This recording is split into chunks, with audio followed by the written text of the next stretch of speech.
Assalamualaikum warahmatullahi wabarakatuh. Ada yang menarik nih.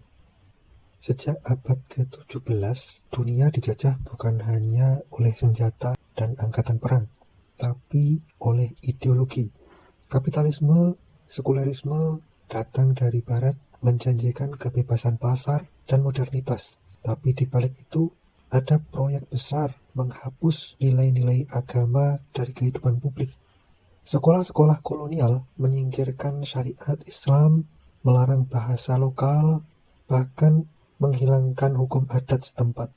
Agama dianggap menghambat kemajuan, dan spiritualitas dipandang sebagai tahayul belaka. Di sisi lain, sosialisme komunisme juga bangkit di abad ke-20 melakukan hal serupa, namun dengan narasi yang berbeda. Di Uni Soviet, di Tiongkok hingga Korea Utara, agama dianggap sebagai opium atau candu yang menyebabkan ketidakproduktifan rakyat. Masjid ditutup, gereja dilarang, biara dihancurkan. Filsafat lokal di Tibet maupun di Uighur Xinjiang dianggap sebagai musuh negara. Jadi meskipun berbeda jargon, kapitalisme sekulerisme dan komunisme sosialisme sama-sama menindas agama. Mereka memusuhi Tuhan, memusuhi agama, memusuhi kearifan lokal. Lalu bagaimana dengan Indonesia? Di tengah tarikan dua ideologi besar dunia itu, Indonesia memilih jalan sendiri.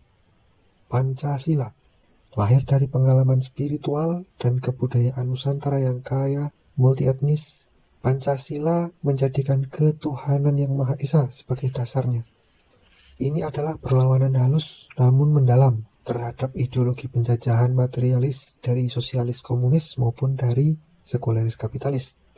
Ini bukan sekedar kompromi politik, tapi deklarasi bahwa bangsa ini punya jati diri, punya nilai, punya world view, punya akar, punya budaya, punya filsafat, punya pendirian, memiliki pandangan hidup sendiri.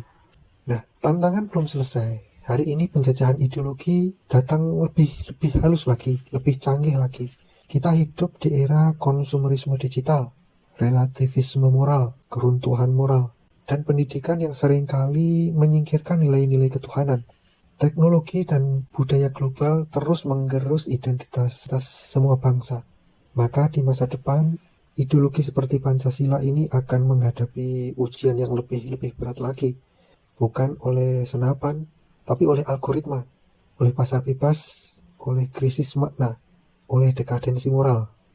Karena itu, jika kita tidak menjaga nilai ketuhanan, kemanusiaan, persatuan, kebijaksanaan, keadilan, maupun kearifan lokal, maka kita bukan hanya kehilangan ideologi, tapi kita kehilangan jati diri sebagai sebuah bangsa.